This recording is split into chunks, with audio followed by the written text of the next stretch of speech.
Pues bueno, vamos a darle, ¿no? Traemos un mensaje muy chido que siento que Dios nos ha estado hablando ya de hace unas semanas para acá. Y la neta me hace muy especial el día de hoy porque vamos a iniciar con una nueva serie. Tenemos ya un ratito, en la mañana estaba pensando, no manches, ¿hace cuánto que no tenemos una serie aquí en UNIP? Y ya tiene rato, ¿no? Se ve como 2 meses que no tenemos una serie. Y para los que son nuevos o ya no se acuerdan, normalmente aquí en UNIP lo que hacemos es llevar series que duran más o menos un mes, que es básicamente para hablar de un mismo tema e irlo desarrollando, ¿no? Hay algunos temas que pues no se pueden desarrollar completamente en un solo martes, entonces lo dividimos para poder profundizar en diferentes partes y creamos esta serie, ¿no? Que es el mismo modelo que se usa los domingos. Entonces, el día de hoy empezamos con esta nueva serie que se llama Close Friends. Disculpen si no lo sé pronunciar bien. Pero Close Friends, y el subtítulo que me encanta, aquí no hay nada oculto. Porque no sé quiénes aquí tienen Close Friends ahí en Instagram. Y ya vi, ¿qué ocultan? Porque yo ni siquiera sabía para qué eran los close friends. Perdón, no sé mucho de redes sociales, no los uso mucho. Pero me dijo Andrea, hace mucho tiempo me explicó, que pues es como para tus amigos íntimos, ¿no? Como tener ahí a las personas a las que sí les quieres compartir ciertas cosas y dejas afuera a los que no, o los que te caen mal. Entonces, chequen ahí sus compas, revisen el celular del de al lado, si los tienen close friends. Y yo estaba checando en mis close friends y dije, a ver, ¿quién tiene material aquí contra mí? ¿A quién le he compartido historias? Y pues no, nada más tengo a Andrea. No sé por qué, nunca he usado esa función. Pero me encanta esta idea, ¿no? De close friends con Dios, ¿no? Y con Jesús, porque sabemos que Él siempre pues va a estar aquí presente, ¿no? Me gustaría para empezar leerles un versículo y después orar. Está en Romanos 5:20-21. Dice, la ley se introdujo para que abundara la transgresión, pero donde el pecado abundó, sobreabundó la gracia, para que así como el pecado reinó en la muerte, así también la gracia reine por medio de la justicia para vida eterna, mediante Jesucristo nuestro Señor. ¿Va? Entonces vamos a orar.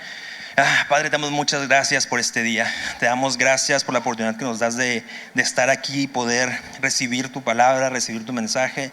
Te pido, Espíritu Santo, que seas tú hablando a través de mí, que no sea solamente mi conocimiento, mis ideas, sino que seas tú, que sea tu amor para poder comprender esta palabra, que el mensaje de hoy se convierta en una palabra rema en nuestros corazones, que dé fruto y que esté constantemente creciendo.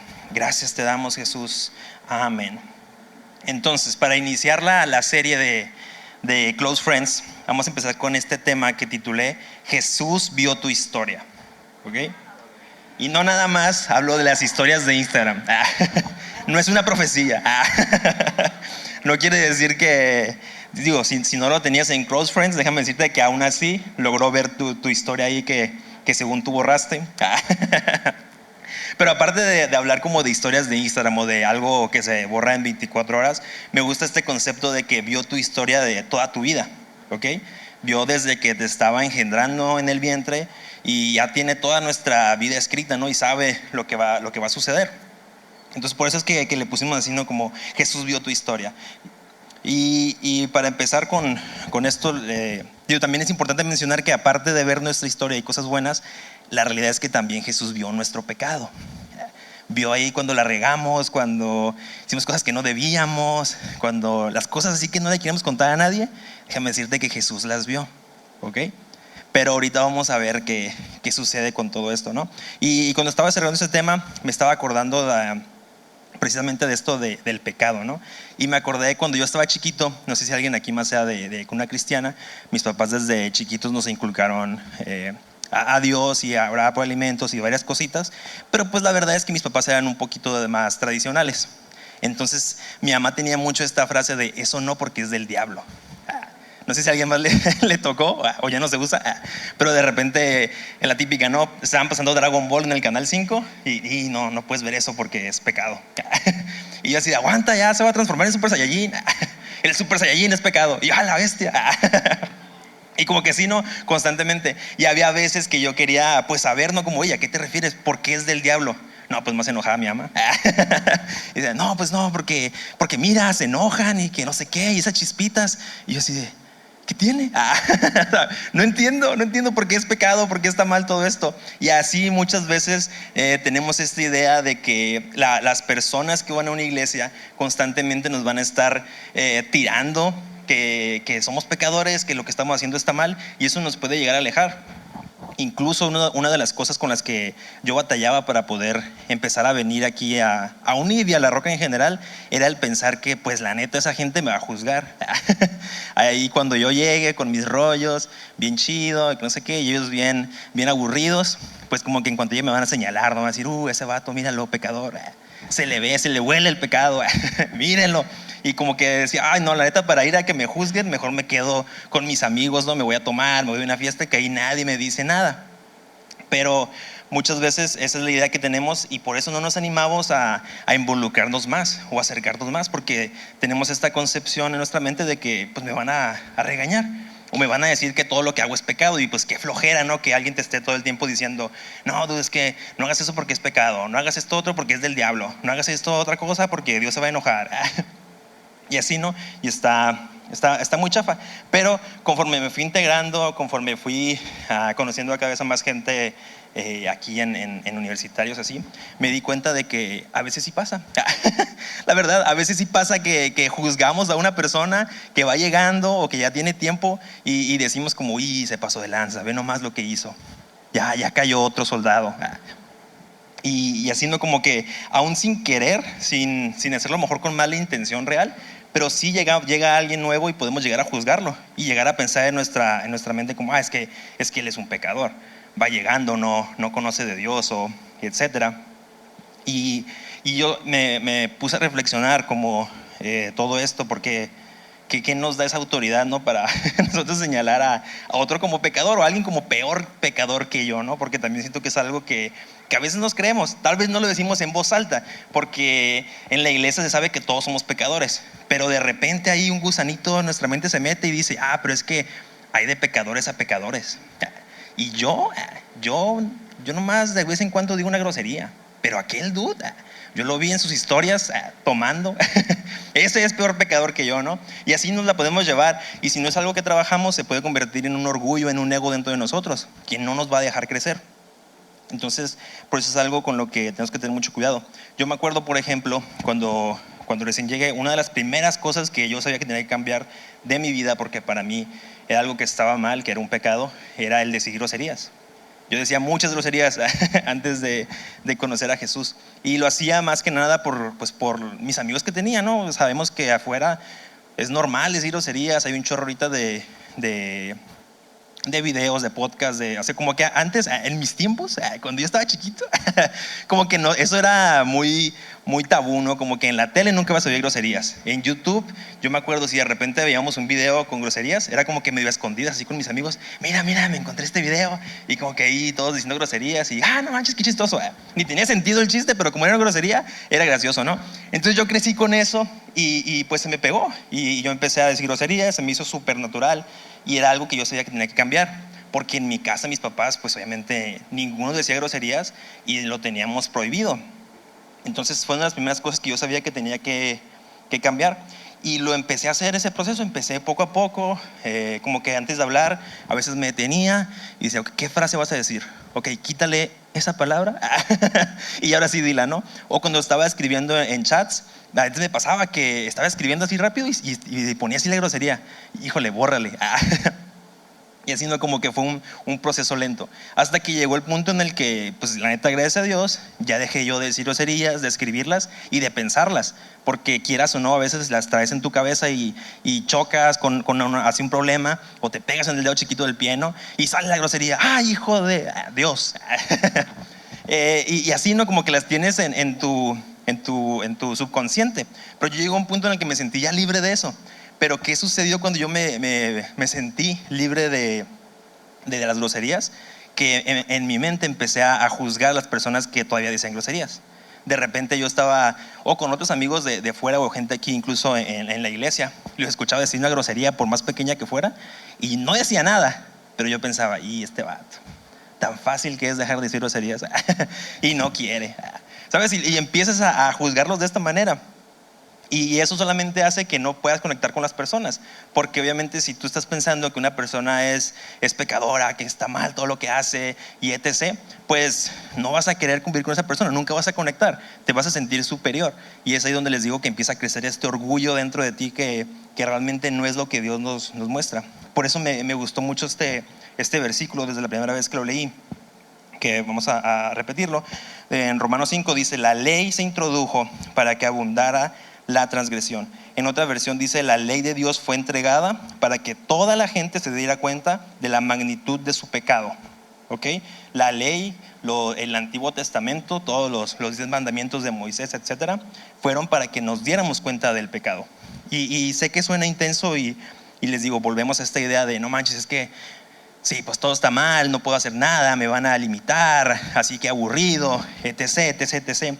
Pero continúa en el versículo, dice: pero donde abundó el pecado, sobreabundó la gracia, para que así como el pecado reinó en la muerte, así también la gracia reine por medio de la justicia para vida eterna, mediante Jesucristo nuestro Señor. Y en caso de que no lo sepas, porque sé que es una palabra a lo mejor que dices tú, es que el pecado solamente se usa en la iglesia, ¿no? O ahí es demasiado. La palabra pecado simplemente significa fallar al blanco, ¿ok? Esa es la traducción que existe. Entonces, ¿qué es pecar? Fallar a lo que Dios te dijo o al plan que tú tenías. Si Dios nos decía que, por ejemplo, en el Antiguo Testamento, que no podíamos comer los animales que no fueran rumiantes y con la patilla perdida y como los cerdos, y tú lo hacías, estabas fallando a lo que Dios te había dicho. Entonces era un pecado. Y así se aplica también a nuestra vida. A lo mejor Dios te dijo algo, te pidió algo y le fallaste. Ese es el pecado. No tiene por qué ser el pecado algo súper espiritual que te va a arruinar la vida inmediatamente. Puede ser incluso cosas pequeñas, pero que nosotros sabemos que si nos mantenemos ahí, entonces va a venir las verdaderas consecuencias. Por otro lado, me encanta esta parte, ¿no? Porque es que lo repito mucho porque a mí me encanta como dice: donde el pecado abundó, sobreabundó la gracia. Porque la gracia que Jesús nos dejó siempre va a ser más grande que cualquier pecado que hayamos cometido. ¿Ok? Y es ahí donde no cabe esta idea de que nosotros juzguemos a otras personas, porque la gracia de Jesús ya cubrió sus errores, sus fallas. No tenemos por qué decir sus pecados, no necesariamente, porque les digo, suena como muy espiritualoide. Pero sus fallas, toda persona que ha fallado, la gracia de Jesús ya lo cubrió. La gracia de Jesús ya lo perdonó, ya no lo recuerda, ¿no? Dice en la Biblia incluso que tira al mar todos esos pecados y no se acuerda nunca más de ellos. Entonces, nosotros mismos no podemos usar esta idea que tenemos de que es que yo ya pasé por ahí, yo ya soy superior, yo ya no fallo en eso, y juzgar a otras personas. Porque estaba escuchando una prédica, ¿no? Y dice el que estaba compartiendo, no me acuerdo quién era, decía como, es que hay veces que juzgamos a una persona, ¿no? Lo ves ahí afuera, se echó un cigarro y luego se mete a la reunión. Y la gente, uy, ¿por qué dejan meter ese vato que fuma, que no sé qué? Y luego dice, ¿tú qué sabes que fumaba antes? Qué bueno que ya nomás está fumando nicotina, porque lo que se metía antes estaba mucho más intenso. Y es un avance, ¿no? Y gloria a Dios por eso. Y yo como, la bestia, sí es cierto. O sea, no sabemos por qué rollo se esté pasando las personas. Les digo, a lo mejor yo estoy juzgando a alguien, no, dice groserías, no, se le sale una que otra de repente y yo, uy, qué mal está. Pero a lo mejor esa persona viene de un contexto súper peor y está haciendo su máximo esfuerzo, y ahorita como que el menor de sus problemas es decir groserías, ¿no? A lo mejor está buscando aceptación, está buscando dejar vicios, está buscando restaurarse por una relación, y yo concentrado en algo tan pequeño como sus groserías, ¿saben? Y así pasa constantemente. Siento que es algo con lo que podemos llegar a batallar. Entonces es muy importante que lo tengamos presente, simplemente para que no caigamos en eso. Y yo estaba hace un par de semanas, cuando estaba pensando en esto, ¿no? De ahora ser líderes del grupo, una de las cosas que yo le decía a Andrea que tenía miedo es de qué iba a pasar cuando llegara algún joven o alguien a confesarnos un pecado, ¿no? O a confesarnos algo con lo que estaba batallando. Porque obviamente lo fácil es decirle como, pues vete a orar. Muy mal, ya, vete a seguirla, ¿no? Pero sabemos que eso no es lo ideal, ¿no? Y yo estaba pensando, ¿cuál es la manera correcta de abordar esas situaciones? Obviamente hay cosas pequeñas que a lo mejor puedes aconsejar y guiar, pero hay otras cosas que son muy intensas y pues sí da miedito de repente decir algo equivocado, ¿no? Y estaba pensando, orando de qué se debía hacer, y me llevó mucho a los evangelios. y a cómo Jesús lidiaba con el pecado, ¿no? ¿Qué es lo que realmente Jesús hacía? Y empecé a ver historias de cómo Jesús de repente abrazaba a personas enfermas, ¿no? Les perdonaba pecados a la gente y luego los sanaba y etc, etc. Pero luego me cayó como un balde de agua fría el leer lo que pasaba con los fariseos, porque Jesús, si bien abrazaba a los pecadores, a los que eran malos, a los que fallaban, como les decía, y no les decía como nada intenso. Yo siento como que bien compa Jesús, ¿no? Con los pecadores, como, hey, ¿qué onda? ¿Todo bien? Ya sé que no. Pero con los fariseos, que se supone que eran las personas preparadas, las que no iban a pecar, eso sí los repudiaba. O sea, eso sí les decía de cosas, ¿no? Que eran sepulcros blanqueados y que eran bien hipócritas, que eran serpientes, que no sé qué. Así un chorro de cosas bien gachas. Para los que no sepan, los fariseos eran básicamente los maestros de la religión de los judíos. Ellos literalmente dedicaban su vida a estudiar la Biblia, a aprender cómo agradarle a Dios. O sea, eso es lo que ellos hacían. Básicamente todo su trabajo era estar constantemente aprendiendo, constantemente orando, constantemente buscando revelación de la palabra, y luego se la transmitían a las personas. Entonces uno pensaría, si alguien está buscando tanto a Dios, debería ser muy bueno, ¿no? Pero lo que sucedió con esas personas es que se volvieron orgullosos, se creyeron superiores a todos los demás, ¿no? Y empezaron a ponerles cargas que ni siquiera ellos podían cargar a la gente. Como, por ejemplo, estaba escuchando que decidieron los fariseos cuántos pasos podías dar para no trabajar en el día de descanso. Ok, o sea, qué absurdo. Pero imagínense que así el sábado no dices tú, no, es el día que voy a descansar porque es el séptimo día, es lo que dice la Biblia, bla, bla, bla. Y de repente dices, ok, pero ¿qué es trabajar? Y eso es un poco ambiguo tal vez, pero los fariseos se encargaron de ellos poner reglas que no estaban en la Biblia. Y determinaron esto, no me acuerdo cuántos pasos eran, pero digamos 1000 pasos.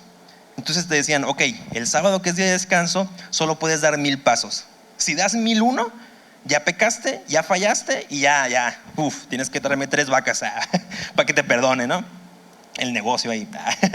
Entonces está bien chafa eso, porque la gente, imagínate, a lo mejor vivía a las afueras. Imagínate tú, ¿no? O yo que vimos allá hasta la presa, ¿no? Y de repente dicen, no, tienes que ir aquí a la roca, ¿no? Híjole, 1000 pasos, no me alcanza ni para llegar. ¿Y cómo me regreso, no? Y así había muchas situaciones en las que los fariseos simplemente decían sus propias convicciones, sus propias ideas, y se las ponían como si fueran leyes a las demás personas. Y eso está muy chafa, porque les digo, caemos en este mismo juego de que yo me siento superior porque yo no batallo con esas cosas, ¿no? Pero a lo mejor un fariseo no tenía por qué salir de la iglesia en todo el sábado. Entonces él decía, 1000 pasos, no, me sobran. Pero una persona que tenía que trasladarse, no sé, a una tienda por leña, yo qué sé, no era suficiente. Y eso le estaba causando más problemas realmente. Pero Jesús, él llega con esas personas y les dice, no te preocupes por eso. Llega y les digo, los abraza y se pone como de su lado. Y empieza a tirar a los fariseos y les empieza a mostrar la verdad de su palabra, no lo que ellos estaban poniendo como reglas. Y esa es la parte que se me hace como súper reveladora. Pues ahí es donde yo veo que sobreabunda esta gracia. Porque si bien los fariseos también tienen mucho pecado, yo sé que si ellos hubieran aceptado a Jesús, la gracia también los hubiera cubierto. No importa cuántos se hubieran equivocado y cuántas cargas hubieran puesto sobre otros, la gracia hubiera alcanzado para cubrirlos. Y me encantaría profundizar un poquito más en cómo el sacrificio de Jesús nos trae este perdón, pero se las debemos a esa serie. Ya les debemos 2 con la que dijo Andrea la semana pasada. Pero el punto aquí es, les decía, lo de los fariseos. Está también Nicodemo, ¿no? Que también era un fariseo, pero él sí se acercó a Jesús y él sí le dijo, ¿sabes qué? No entiendo, ¿qué es lo que dices tú? ¿Por qué dices que tenemos que volver a nacer? ¿Por qué dices que tú eres el Hijo de Dios, etc, etc, etc? Él se acercó con humildad, él no venía con orgullo, porque si se fijan en todas las demás historias de los fariseos, le tendían trampas, o sea, le hacían preguntas nomás para que cayera Jesús y cometiera pecado, ¿no? Pero pues Jesús es bien, se las sabe todas. Entonces, sabiendo esto, ¿quiere decir entonces que yo puedo pecar libremente porque al cabo la gracia cubre mis pecados? Quiere decir que ya nadie me puede juzgar, nadie me puede decir que estoy haciendo algo mal, porque entonces se están convirtiendo en fariseos o en personas orgullosas que se sienten superiores. Quiere decir que no hay nadie que pueda venir a decirme lo que estoy haciendo mal. No se trata de eso. No se trata de eso porque hay una gran diferencia con el cómo lo hacía Jesús. Si nos vamos a 1 Corintios 13, dice: si yo hablara lenguas humanas y angélicas, pero no tengo amor, he llegado a ser como metal que resuena o címbalo que retiñe.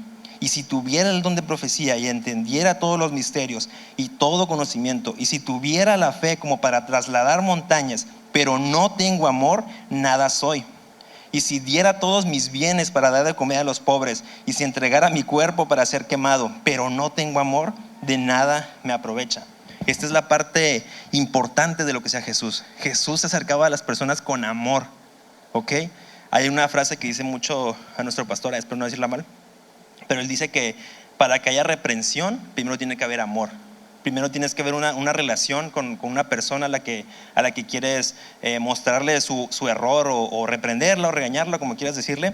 Pero primero tiene que haber una relación de amor para después poder confrontar con ese amor. Porque si no tenemos amor, lo único que vamos a hacer va a ser herir. Y esas personas tal vez se van a alejar, se van a sentir ofendidas y no van a llegar a conocer a Dios por un problema que tal vez nosotros estamos cargando. Y yo me acuerdo mucho cuando estaba pensando en este ejemplo, que yo a veces tengo que regañar a Andrea, ¿no? Cuando está manejando. A veces, casi no. Pero yo siempre trato de hacerlo con amor. Y cuando le digo algo es para evitar un choque, para evitar que haya un problema, que a veces ni siquiera es su culpa, ¿no? Alguien se le mete y yo, amor, déjalo pasar. No, pero es que me tocaba a mí. Pues sí, pero ya. Ya suéltalo, ¿no? ¿Por qué? Porque le quiero evitar un problema. Le quiero evitar el estrés de un choque, de hablar de la aseguranza, de ver quién tuvo la culpa, de que el perito luego salga con sus cosas y te quiera pedir mordida. Y como que yo sé todo lo que sucede, soy experto. He tenido varios problemas con los carros. Entonces yo digo, ¿sabes qué? Amor, yo no quiero que tengas todos esos problemas. Entonces, ¿qué hago? Te tengo que regañar, tengo que corregir de lo que estás haciendo mal. No porque sea mala onda o porque no quiera que manejes o cualquier cosa, simplemente porque te quiero evitar un problema. Y eso es lo que hace Jesús con nosotros. Nos quiere evitar problemas, nos quiere evitar consecuencias, y entonces llega y nos corrige, ¿no? Nos muestra el verdadero camino, pero lo hace con amor, no lo hace regañándonos. Yo a veces sí me paso de lanza. A veces sí la regaño de más y luego tengo que pedirle perdón. Ni modo, no somos perfectos, todavía no alcanzamos al estándar de Jesús. Pero de eso se trata de que tengamos este amor por las personas, que realmente nos ayude a mostrarles el amor de Jesús. ¿Qué es lo que hacía Él? Él no se centraba en el pecado, en lo que estás batallando, se enfocaba más en qué necesitas, ¿no? En servirnos, en apoyarnos. Y esa es la parte que a mí me llama mucho la atención, pues, de cómo Jesús hacía las cosas. Y ahorita vamos a ver 3 puntos de qué hace Jesús con los pecadores. Y sé que suena intenso, sé que suena intenso llamarnos pecadores, pero simplemente es para ilustrar cómo es que Jesús lidiaba con esto, para que nosotros podamos imitarlo, que sepamos qué es lo que tiene para nosotros, ¿no? Y lo primero que hacía Jesús es que convivía con ellos. Jesús convivía con los pecadores. En Lucas 19 está la historia de Zaqueo. Dice: cuando Jesús llegó al lugar, miró hacia arriba y le dijo: Zaqueo, date prisa y desciende, porque hoy debo quedarme en tu casa. Entonces él se apresuró a descender y lo recibió con gozo. Al ver esto, todos murmuraban: ha ido a hospedarse con un hombre pecador.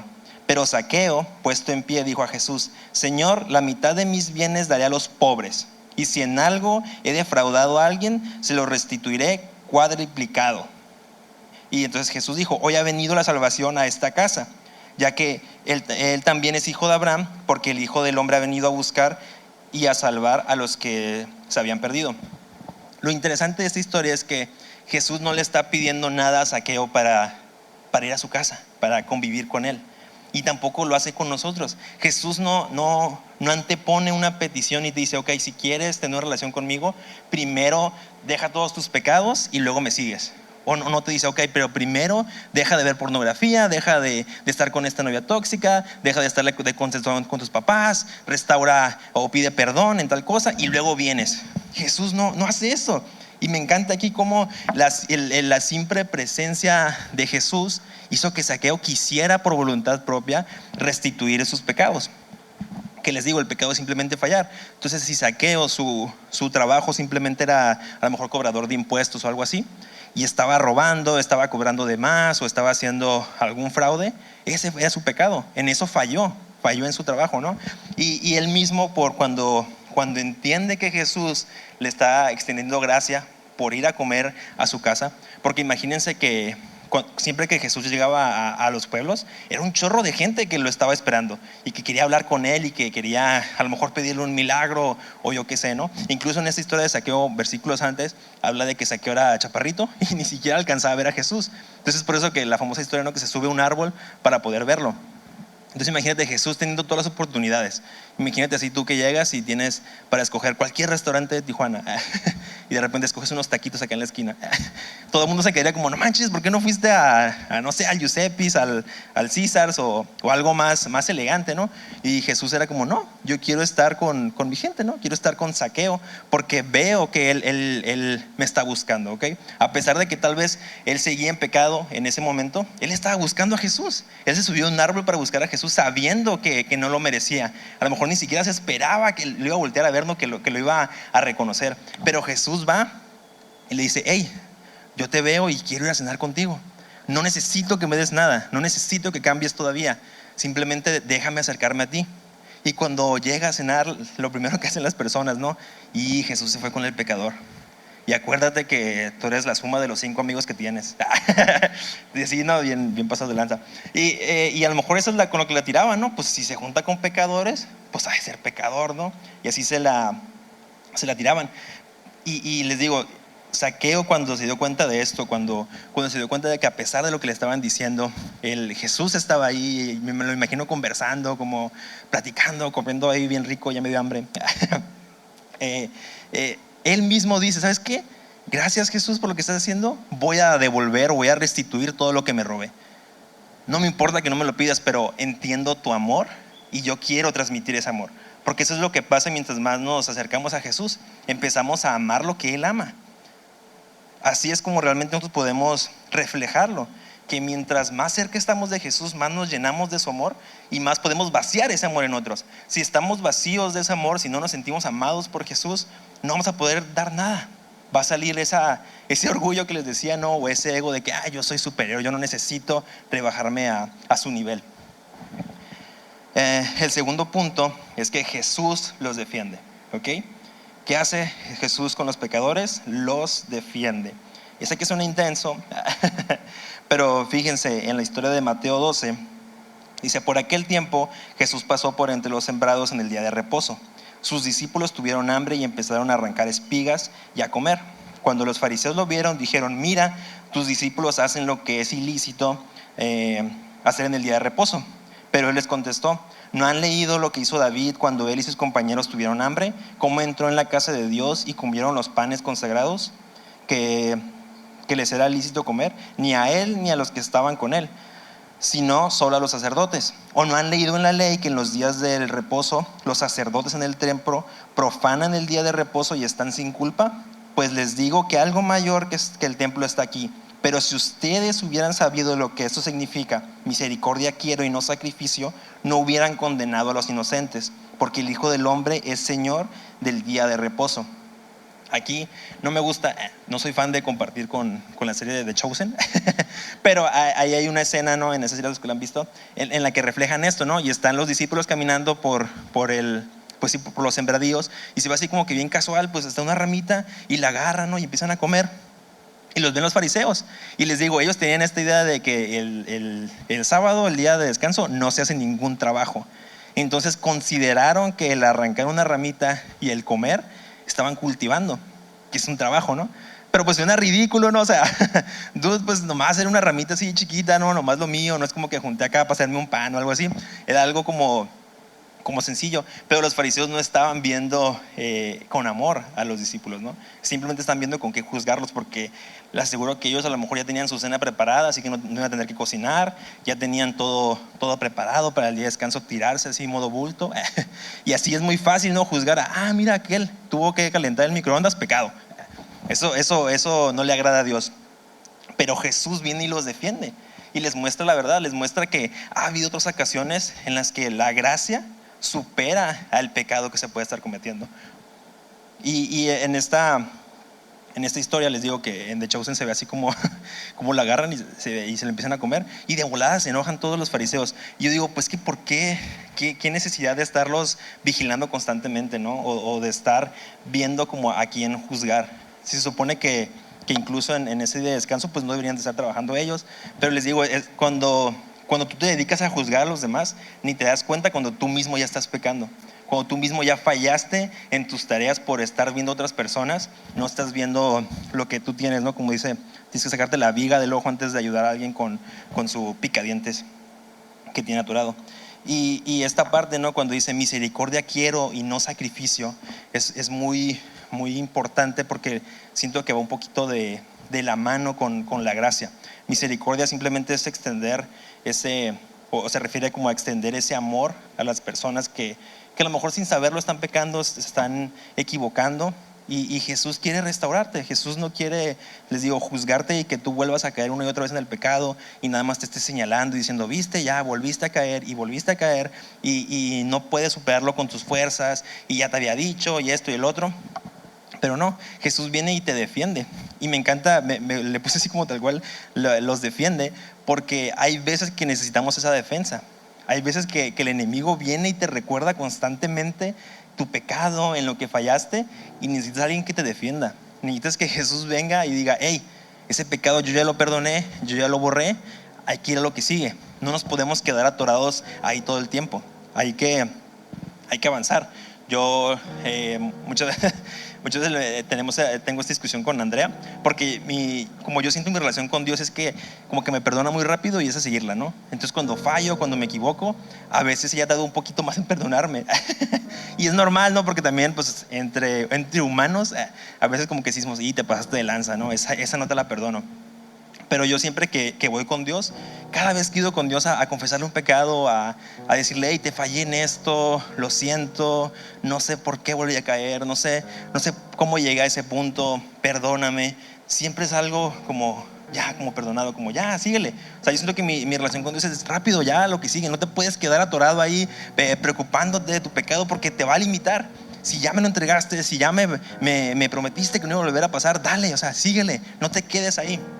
Y a veces batallamos mucho con esta culpa, ¿no? Y como les decía hace un par de semanas, el pecado hace que nos dejemos de sentir dignos de ir con Dios. Nos hace sentir como que no somos suficientes, como que no lo merecemos. Pero de nuevo, donde abundó el pecado, sobreabundó la gracia. Esa es la parte más importante, que la gracia va a sobreabundar. No para que usemos de ella, no para que nos sintamos que podemos hacer lo que queramos y nada nos va a pasar, sino para que entendamos que el perdón existe y que podemos ir una vez más a pedir perdón. No importa cuántas veces tengas que pedir perdón, cuántas veces tengas que volver a hacer la misma promesa tal vez que ya rompiste. Dios siempre te va a dar otra oportunidad. El último punto, rapidito repasamos. ¿Qué hace Jesús con los pecadores? Número 1, convive con ellos. Número 2, los defiende. Y número 3, no los juzga. Y este es un punto muy importante, porque en teoría Jesús era el único que podía juzgarnos. Era el único que era perfecto y que conocía la ley verdadera, por así decirlo. Y él podía decirnos, hey, esto sí está mal. Pero no lo hizo, pero no lo hace actualmente. En Juan 8, versículo 3 al 11, dice, es la historia de la mujer que encuentra en adulterio.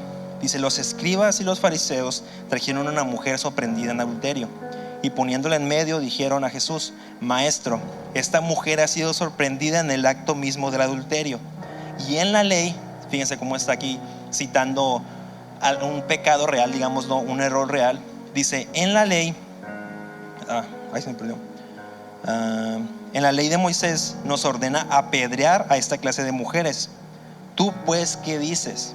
Decían esto poniendo a prueba a Jesús para tener de qué acusarlo. Pero Jesús se inclinó y con el dedo escribía en la tierra. Pero como insistían en preguntar, Jesús se enderezó y les dijo, el de ustedes que esté sin pecado sea el primero en tirarle una piedra. Fíjense aquí esta parte en la que están descubriendo un pecado real, un fallo real de una mujer, que sí estaba en la ley que Moisés dejó, con un castigo merecido, por así decirlo, ¿no? Si la ley dice que cometes adulterio te toca que te maten a pedreada, eso es lo que debería de pasar. Pero Jesús, sabiendo esto, porque no crean que Jesús no sabía la ley, no crean que Jesús no sabía lo que esta mujer había hecho. Él sabía su pecado y sabía el castigo que merecía, y él, les digo, es el que podía llevarlo a cabo, porque él mismo dice, ¿no? El que esté libre de pecado, que lance la primera piedra. Y sabemos que Jesús no cometió pecado. Entonces él estaba en su derecho, aunque suene muy fuerte, ya sé, pero estaba en su derecho de apedrear a esta mujer. Pero no lo hizo, no la condenó, no la juzgó, simplemente se agachó. Yo me imagino que era así como cuando te quieres distraer, ¿no? Y sacas el teléfono y nomás estás así para evitar a alguien, ¿no? No, simplemente porque no quería juzgarla, no. Y sabía que si les decía como no, esto se equivocaron o algo así, los fariseos le iban a ir encima. Entonces simplemente dijo, ¿sabes qué? Si ustedes son libres de pecado, si ustedes nunca han hecho nada malo, entonces denle. Pero ¿qué pasa? Que ahí te das cuenta de que todos hemos pecado y que no hay un pecado más grande que otro. Continúa el versículo, dice: e inclinándose de nuevo, escribía en la tierra. Al oír ellos esto, se fueron retirando uno a uno, comenzando por los de mayor edad, y dejaron solo a Jesús y a la mujer que estaba en medio. Enderezándose, Jesús le dijo: mujer, ¿dónde están ellos? ¿Ninguno te ha condenado? Ninguno, Señor, respondió ella. Entonces Jesús le dijo: yo tampoco te condeno. Vete y desde ahora no peques más. Les digo, Jesús no vino para castigarnos o para señalarnos constantemente nuestro error. Vino para amarnos, porque eso es lo que realmente trae un cambio. Esta mujer, sabemos que más adelante hizo cosas bien chidas por Jesús, ¿no? Y dice que se va a saber todo lo que hizo, porque Jesús le mostró esta gracia, Jesús le extendió amor, y entonces hubo un cambio en su vida. Tal vez si no lo hubieran descubierto, hubiera seguido pasando. Tal vez si lo hubieran apedreado y no lo hubieran matado, se hubiera recuperado y hubiera vuelto a pasar. No sabemos, pero lo que sabemos es que cuando Jesús le da esa gracia, cuando Jesús decide no juzgarla, no darle lo que se merecía, hubo un cambio en su vida. Y eso es lo que nosotros deberíamos de estar buscando constantemente, darnos cuenta de que tenemos una oportunidad de cambiar, de que no importa si la regamos muy gacho o si ya sentimos que nos acabaron las oportunidades, siempre va a haber una más, siempre Jesús va a estar ahí. Yo en lo personal creo que si bien la gracia no se va a acabar, creo que lo que sucede con nosotros es que dejamos de buscar esa gracia. O sea, si tú pecas 1000 veces, 1001 te va a perdonar Dios, pero a lo mejor a la 1002 que tú peques ya no vas a pedir perdón. Como les decía yo con las groserías, ¿no? Se te hace natural, se te hace algo normal y dices tú, pues no estoy pecando, no tiene nada de malo. ¿Por qué pediría perdón por esto? ¿Por qué rendiría cuentas? ¿Por qué está mal? Y dejas de pedir perdón. Y si no pides perdón, si no te arrepientes, entonces no hay manera de que Dios te perdone.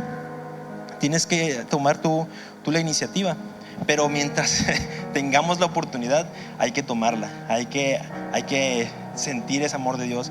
Y si el día de hoy tú sientes que tal vez te está haciendo falta ese amor, o tú te identificaste como un fariseo, ¿no? Que estás juzgando a las personas porque te sientes superior, déjame decirte que no es más que tu ego hablando, no es más que tu orgullo. Y la única forma de derrotar ese orgullo es sirviéndole a esas personas, como lo decía Jesús. Si tú sientes que has juzgado a alguien y lo consideras necesario porque dices tú, no, es que sí, para romper con esto tengo que pedirle perdón, adelante, no pasa nada, porque mientras más sano sea tu relación con Dios, más sano va a ser tu relación con otras personas también. Vas a aprender poco a poco a amarlas más. Mientras más amor sientas de parte de Jesús, más amor, te digo, vas a poder dar a otras personas. Esa es la parte bonita. De una vez les digo que nuestra mente, nuestro cuerpo carnal no quiere amar a los pecadores, no quiere amar a las personas que nos lastiman, no quiere amar a las personas que consideramos inferiores. Eso viene de 100% del Espíritu. Entonces tenemos que empezar a fortalecer el Espíritu para poder llegar a eso. Ya para terminar, si me ayudan poniéndose de pie, me gustaría orar por esto y también que ustedes oren, porque les digo, esto es es personal, a final de cuentas, tu relación con Dios. Entonces, si en este día te sientes alejado, sientes que le has fallado, sientes que rompiste otra promesa y que ya no hay perdón, déjame decirte que sí lo hay. Toma esta oportunidad, toma este día para volver a empezar, para volverte a levantar, para desbloquear el siguiente nivel que Dios tiene para ti. No te quedes con esas cosas guardadas en tu corazón y que ya no te van a dejar avanzar, que vas a sentir que eres inferior o que te sientes superior a otros, y eso te va a estorbar, ¿va? Entonces cerramos nuestros ojos. Padre, te damos muchas gracias por este día. Gracias de verdad por el sacrificio que tú hiciste en esa cruz. Gracias porque tu gracia sobreabunda en nuestros pecados. Gracias porque por más que te fallemos, tú sigues extendiendo tu mano hacia nosotros para perdonarnos. Gracias porque tú sigues estando aquí, Jesús. Te pedimos perdón si te hemos fallado. Te pedimos perdón si hemos criticado a alguno de tus hijos, si hemos permitido chisme en nuestro grupo de amigos, si hemos permitido que nuestro orgullo nos gane y nos sentamos superiores a otras personas. Perdónanos, Dios, perdónanos, Jesús. Y una vez más te pedimos en esta noche que simplemente seas tú llenándonos de tu amor, llenándonos de tu Espíritu Santo. Déjanos ver a esos pecadores con tus ojos como tú los ves. Ayúdanos a extenderles tu amor. Ayúdanos a dejar de juzgarlos y en mejor tenderles una mano y ayudarlos en lo que necesiten. Ayúdanos a servirles con amor para poder ser como tú, para cada día parecernos más a ti. Gracias te damos por esto que viene, Padre, porque sabemos que esto desbloquea un nuevo nivel. Sabemos que mientras más nos conectamos contigo, más nos desbloqueas de tu amor, más nos permites servirle a otros y vienen cosas grandes, Padre. Gracias porque tus planes para nuestra vida son buenos, agradables y perfectos.